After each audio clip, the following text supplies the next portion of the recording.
कि बेर मात्र में भगवान की पूजा क्यों होती है, बेर आकृति में भगवान शिव की पूजा क्यों होती है। इसलिए हमको यह कथा बताइए कि भगवान की मूर्ति की पूजा कम, बैर रूप में भगवान की पूजा अधिकतर क्यों होती है।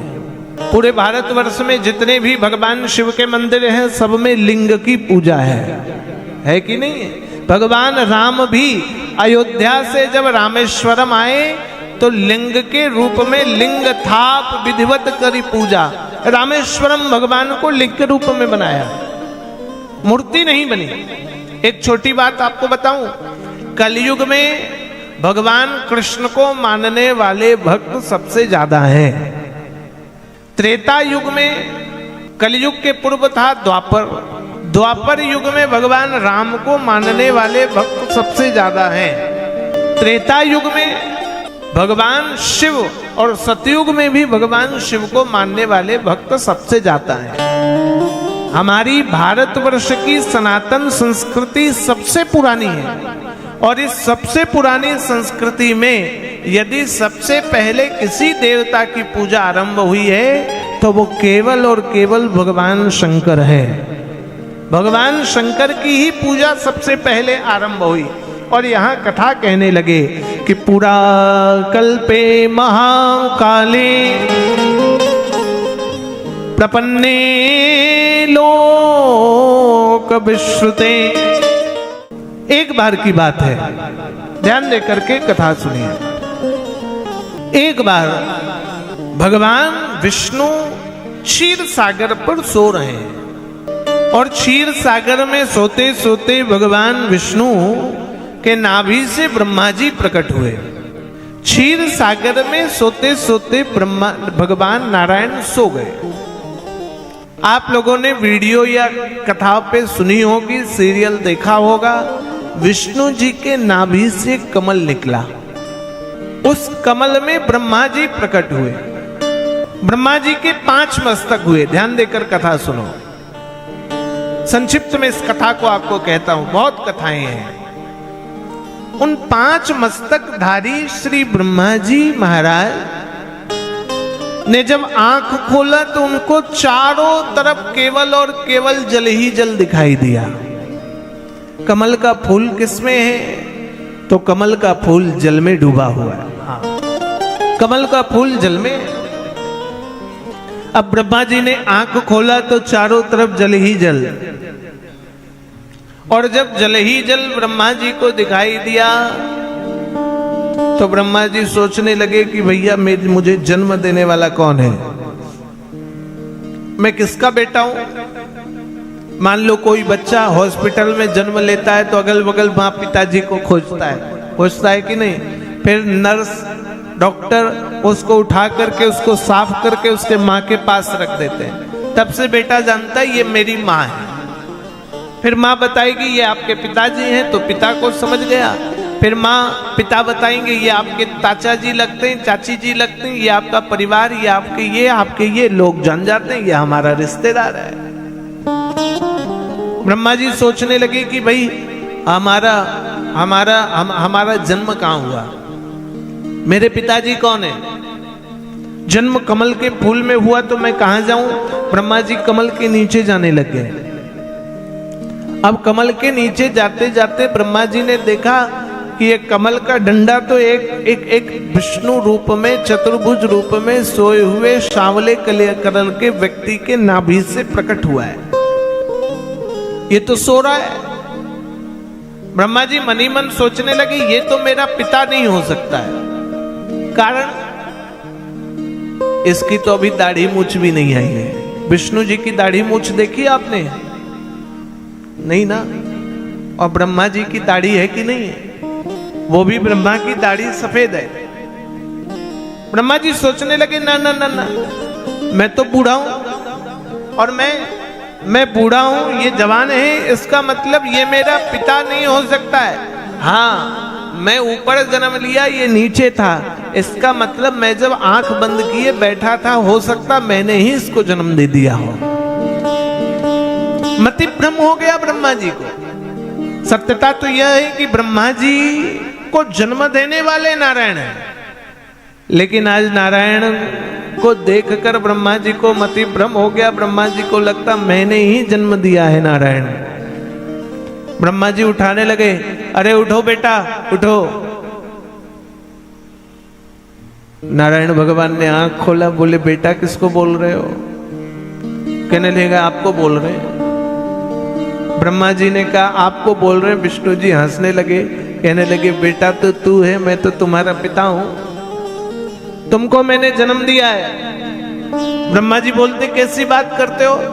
मेरे 5 मस्तक हैं, तुम्हारा 1। मेरी दाढ़ी सफेद, तुम्हारी दाढ़ी तक नहीं आई। मेरे 4 हाथ हैं, खैर तुम्हारे भी 4 हाथ हैं, लेकिन मैं तुम्हारे ऊपर बैठा हूं, तू मेरे नीचे है। इससे सिद्ध होता है कि ब्रह्मा जी कह रहे हैं मैं बड़ा हूं तू छोटा है। विष्णु जी हंसने लगे। विष्णु जी कहने लगे ब्रह्मा जन्म देने वाला मैं हूं आपको। मैंने अपनी शक्तियों से, अपने तप से ध्यान लगाया, समाधि लगाई, और समाधि लगाते लगाते इस जल में लेट गया। मेरे नाभि से मेरे तप के द्वारा आपका जन्म हुआ कमल पर, इसलिए मैं आपका पिता हूं। ब्रह्मा जी कहते तू झूठ बोलता है। और दोनों एक दूसरे को बड़ा और छोटा दिखाने लगे। यद्यपि विष्णु जी सत्य कह रहे हैं, फिर भी ब्रह्मा जी को यह अभिमान हो गया मैं बड़ा हूं, मैं बड़ा हूं, मैं बड़ा हूं। और बाता बाती इतना जोर हो गया कि आपस में दोनों में द्वंद्व हो गया, झगड़ा हो गया। अब जब दोनों में द्वंद्व हो गया, मैं श्रेष्ठ, मैं श्रेष्ठ, मैं बड़ा, मैं बड़ा, ऐसा विचार हुआ ही हुआ कि कथा कहती है कि विष्णु भगवान और ब्रह्मा भगवान ने एक दूसरे को परस्पर पाशुपति और महामहेश्वर, महेश्वर अस्त्र का आवाहन करके ब्रह्मा जी ने विष्णु जी के ऊपर और विष्णु जी ने ब्रह्मा जी के ऊपर छोड़ दिया। पाशुपति अस्त्र और महेश्वर अस्त्र दोनों भगवान शिव के अस्त्र हैं। दोनों एक दूसरे को मारने को लेकर अस्त्र चला दिया। बंधुओं, आप जानते हो कि एक ही बराबर पावरफुल अस्त्र यदि आपस में लड़ेंगे तो दोनों ही नष्ट भी होंगे और उसका प्रभाव बड़ा बुरा पड़ेगा। भगवान शिव के ही पाशुपति अस्त्र हैं और भगवान शिव का ही महेश्वर अस्त्र है। आज जैसे ही ब्रह्मा और भगवान नारायण ने एक दूसरे को शत्रु मान करके जैसे ही अस्त्र चलाया, इन अस्त्रों के भिड़ने के ही बीचों बीच भगवान महादेव सर्वप्रथम अग्नि स्तंभ के रूप में, विशाल अग्नि स्तंभ के रूप में प्रकट हो गए। बोलिए शंकर भगवान की जय। भगवान शंकर अग्नि रूप में, लिंग रूप में, लेकिन अग्नि के समान प्रभाव भगवान का। दोनों अस्त्रों को देख करके पाशुपति और महेश्वर अस्त्र शांत हो गया। ब्रह्मा और विष्णु जी आपस में चर्चा करने लगे, हमारे अस्त्रों को जो शांत कर सकता है इसका मतलब वो हमसे बड़ा है। आपके गुस्से को कोई बड़ा आदमी बोले चुप हो जाओ तो कई बार चुप होना पड़ता है कि नहीं? ये हमारे अस्त्र के बीच में आया है, इसका मतलब ये हमसे ज्यादा पावरफुल है। कौन है ये? विष्णु जी कहते हैं लगता है ये हमारा जनक है। ब्रह्मा जी कहते हैं हम लोग ऐसे विश्वास नहीं करेंगे। ब्रह्मा जी के 5 मस्तक हैं। कितने मस्तक? 5। आदमी की एक बुद्धि होती है ना तो काम सही चलता है, लेकिन किसी आदमी की 5 बुद्धि ले लोगे ना तो काम सही नहीं चलता है। इसलिए आदमी को अपनी ही बुद्धि का उपयोग करना चाहिए, दूसरे की बुद्धि सुनना चाहिए। ब्रह्मा जी के 5 मस्तक हैं और 5 की अलग अलग बुद्धि है। जो पूरब देखता है उसको लगता पूरब अच्छा है, जो पश्चिम देखता है उसको लगता पश्चिम अच्छा है, जो उत्तर देखता है उसको लगता उत्तर अच्छा है, जो ऊपर देखता है उसको लगता ऊपर अच्छा है। जिसकी जैसी दृष्टि उसकी वैसी सृष्टि। ब्रह्मा जी ने कहा देखो देखो, हम तभी मानेंगे ये हमारा जनक है, हमारा पिता है, और दूसरी बात, हम तभी सिद्ध मानेंगे जब इस अग्नि स्तंभ का अंत खोज लें। ऊपर या नीचे दोनों में कोई एक तो अंत जरूर होगा, आरंभ तो जरूर होगा, और आरंभ हुआ है तो अंत जरूर होगा। इसलिए विष्णु और मैं दोनों मिलकर के कोई नीचे कोई ऊपर जाएगा, जो इसका अंत खोज लेगा वो हम दोनों में श्रेष्ठ भी हो जाएगा, और ये हमारा जनक है ऐसा हमें मान भी लेना होगा। हम लोग आपस में लड़ी रहे, दोनों में कौन बड़ा है। आज ब्रह्मा जी के बात को विष्णु जी ने स्वीकार कर लिया। विष्णु जी ने कहा मैं इसके नीचे जाऊंगा। भगवान नारायण ने वराह रूप धारण किया। वराह अवतार जानते हो भगवान का कैसा हुआ? भगवान का शरीर चतुर्भुज नारायण रूप में है, किंतु भगवान का मुख सुअर जैसा है। इसी वराह रूप में भगवान ने हिरण्याक्ष का वध करके पृथ्वी को अपने मुंह के ऊपर धारण किया। 24 अवतारों में एक अवतार भगवान का वराह अवतार है। आज भगवान वराह अवतार का रूप धारण करके जल के नीचे चले गए। उस ज्योतिर्लिंग के नीचे जाने लगे अग्नि स्तंभ के। देवियों बंधुओं, ये मृत्यु लोक है। कौन सा लोक है? जोर से बोलिए।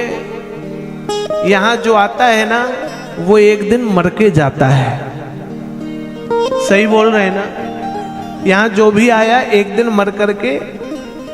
इसके नीचे 7 लोक हैं, इसके नीचे, और इस मृत्यु लोक के ऊपर 7 लोक हैं। सबसे ऊपर सत्य लोक, जनलोक, तपलोक, धर्मलोक, ऐसे 7 लोकों के बाद ये मृत्यु लोक। और मृत्यु लोक के नीचे 7 लोक, सबसे नीचे पाताल लोक, रसाताल, सबसे नीचे पाताल। ऐसे 7 लोग इस सृष्टि के नीचे और 7 लोग सृष्टि के ऊपर। भगवान नारायण वराह रूप धारण करके जल के नीचे जाते गए, जाते गए, जाते गए, जाते गए, और नीचे जाते जाते पाताल तक पहुंच गए, लेकिन उनको लिंग का अंत नहीं मिला। और जब लिंग का अंत नहीं मिला तो विष्णु जी वापस आ गए। सोचने लगे जिसका प्रभाव पाताल तक हो सकता है उसका अंत खोजा नहीं जा सकता। आज विष्णु जी वापस आ गए। ब्रह्मा जी की बारी आई। ब्रह्मा जी बंधुओं हंस पर सवार होकर आकाश मार्ग की तरफ भागने लगे, और आकाश मार्ग तक भागते भागते ब्रह्मा जी सत्य लोक तक पहुंच गए। 14 भुवनों में यह दर्शन किया।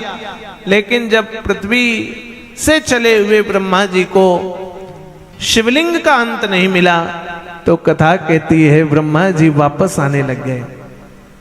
आज जब ब्रह्मा जी वापस आने लगे तो ब्रह्मा जी को मार्ग पर एक केतके का पुष्प मिल गया,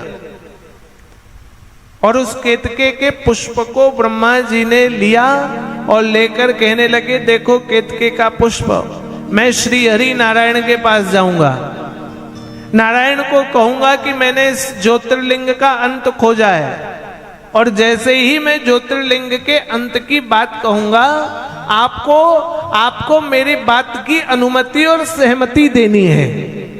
मान लो कोई आदमी आपको कहे फलानी जगह गए थे, आप बोलोगे हाँ गए थे। अब विश्वास कैसे होगा आप गए थे?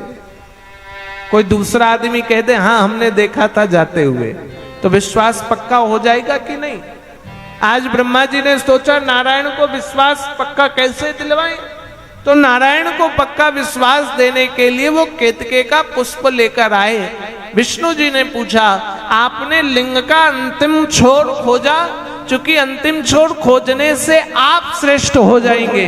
ब्रह्मा जी ने कहा मैंने खोज लिया है। प्रमाण? तो केतके के पुष्प ने कहा हाँ ये मुझे लिंग के मस्तक से उठाकर ला रहे हैं, मैं इसका प्रमाण हूं। भगवान नारायण अपनी हार स्वीकार करके ब्रह्मा जी को षोडशोपचार पूजन के लिए जैसे ही आगे बढ़े, कथा कहती है उसी अग्नि स्तंभ के मध्य से देवाधिदेव महादेव प्रकट हो गए और महादेव ने अपने क्रोध से काल भैरव को प्रकट किया। कहा विष्णु को नीचा दिखाने के लिए ब्रह्मा ने आज झूठ का सहारा लिया है, इसलिए हे काल जाकर ब्रह्मा का वह मस्तक काट दो जिस मस्तक से ब्रह्मा जी ने झूठ कहा है। और ऐसा कहते ही बंधुओं ब्रह्मा जी का पंचम मस्तक धड़ से अलग कर दिया, पांचवा मस्तक कटा। कितने मस्तक हो गए ब्रह्मा के? 4। 5 में एक कट गया, कितना बचा? मैं पढ़ा लिखा साधु नहीं हूं, जोड़ घटाओ मुझे नहीं आता है, पूछूं तो बताना तो लगेगा याद हो गया है। वैसे मैथ में मेरे से सकना आसान नहीं है, जोड़ घटाओ गुना भाग सब एक बार में मैं कर दूंगा। मैं बोलूं 12 गुना 14 प्लस 8 और माइनस 2 इक्वल टू कितना होगा, तुम कैलकुलेटर खोलते रहोगे, इतनी देर में मैं जोड़ घटाओ माइनस करके बता दूंगा। भले ही मैं 10वीं पास साधु हूं, लेकिन प्लस माइनस मैथमेटिक्स में क्यों आचार्य जी आधे घंटे में हिसाब नहीं जोड़ पाए? प्लस माइनस में हमसे जोड़ना मुश्किल आसान नहीं है। मैं तो ये भी बता दूंगा कि हमारे यजमान जी के घर के बिल्डिंग में कितने ईंट लगी होगी और कितने एमएम की ढलाई की है, उसमें गिट्टी कितना लगा होगा, सीमेंट कितना बोरी लगा होगा। जो काम इंजीनियर का है वो काम मैं ऐसे ही बैठे बैठे कर दूंगा। कहने के लिए खाली 10वीं पास हूं और सचमुच में मेरे पास डिग्री खाली 10वीं तक की है, उसके आगे की कोई डिग्री डुगरी नहीं है। उसके बाद पढ़ाई नहीं, कथा ही करते रहा, भजन ही करते रहा। पता नहीं भगवान ने कहां से बुद्धि दे दी ये जोड़ घटाओ करने की, सीख गए जोड़ घटाओ। ब्रह्मा जी के 5 मस्तक में एक मस्तक चला गया। कितने मस्तक हो गए ब्रह्मा जी के? 4। काल भैरव को प्रकट किया।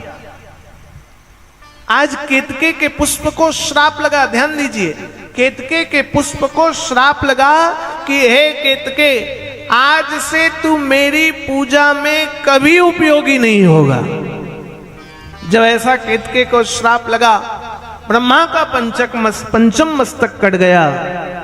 आज दोनों बड़े दुखी हो गए। ब्रह्मा जी केतके का पुष्प, चूंकि ब्रह्मा जी को यह भी श्राप लग गया कि ब्रह्मा झूठ बोलने के कारण तेरी पूजा संसार में कहीं नहीं होगी, तेरा पल पल बीता जाए, संसार में कहीं तेरी पूजा नहीं होगी। तूने झूठ बोला, विष्णु को नीचे दिखाया, इस विष्णु को नीचे दिखाने के कारण आज से संसार में तेरी पूजा बंद। अब मैं पूछता हूं, मंदिर बहुत से देवताओं के बनते हैं, गांव में कभी ब्रह्मा जी का मंदिर बनता है क्या?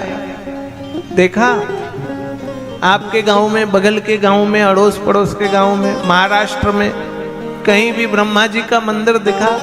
खाली टीवी में ही दिखते हैं ब्रह्मा जी, कथाओं में ही सुनते हो। ब्रह्मा जी का मंदिर श्राप के कारण नहीं है। आज ब्रह्मा जी अपने श्राप से मुक्ति के लिए विष्णु जी से प्रार्थना करते हैं और विष्णु जी कहते हैं कि भगवान शिव ही इससे बचा सकते हैं। आइए मिलकर के हम लोग भगवान शिव का ध्यान करें और एक ही बात कहें कि तेरा पल पल बीता जाए, मुख से जप ले नमः शिवाय। तेरा पल पल बीता जाए, मुख से जप ले नमः शिवाय। तेरा पल पल बीता जाए, मुख से जप ले नमः शिवाय। तेरा पल पल बीता जाए, मुख से जप ले नमः शिवाय।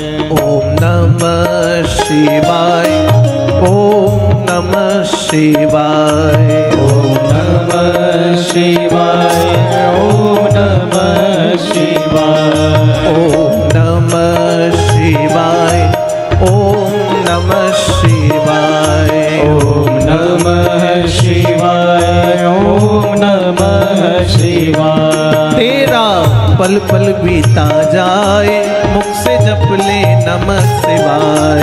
तेरा पल पल बीता जाए मुख से जप ले नमः शिवाय। ओम नमः शिवाय, ओम नमः शिवाय, ओम नमः शिवाय, ओम नमः शिवाय, ओम नमः शिवाय, ओम नमः शिवाय, ओम नमः शिवाय, ओम ताली बजाते हुए गाइए।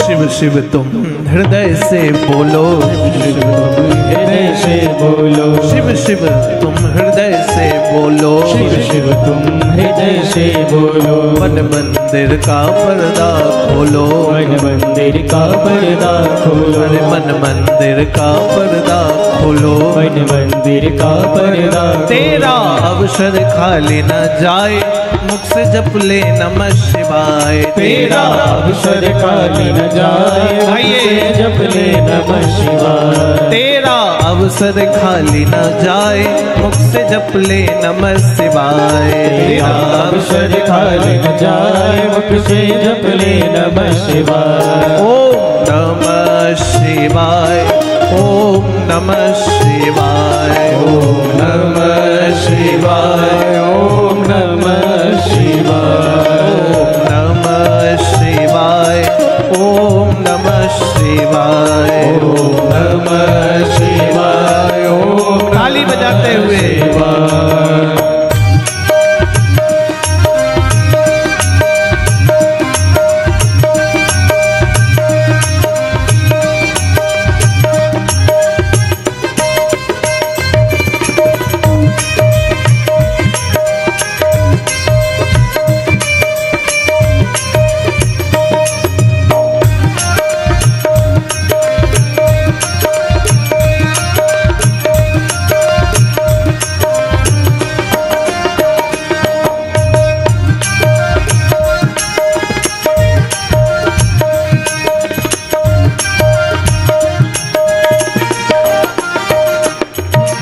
यह दुनिया पंछी का मेला है, दुनिया पंछी का मेला। ये दुनिया मेला जैसा है कि नहीं है? बोलो, मेला जैसा है ना? अभी 7 दिन ये मेला चलेगा, फिर हम उड़ जाएंगे, तुम अपने में व्यस्त हो जाओगे। लेकिन एक दिन ऐसा समय आएगा जब तुमको भी उड़ करके ऊपर चले जाना होगा। गलत बोल रहे हैं?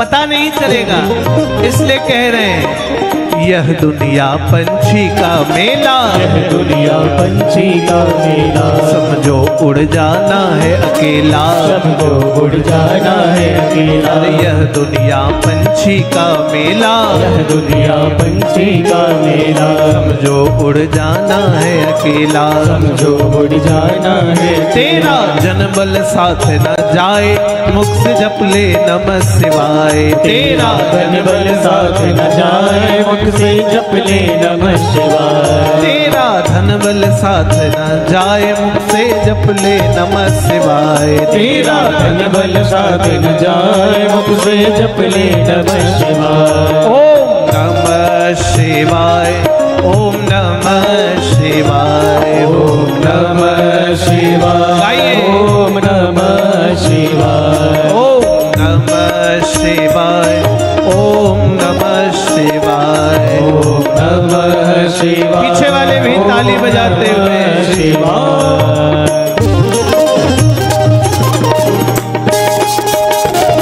जय हो।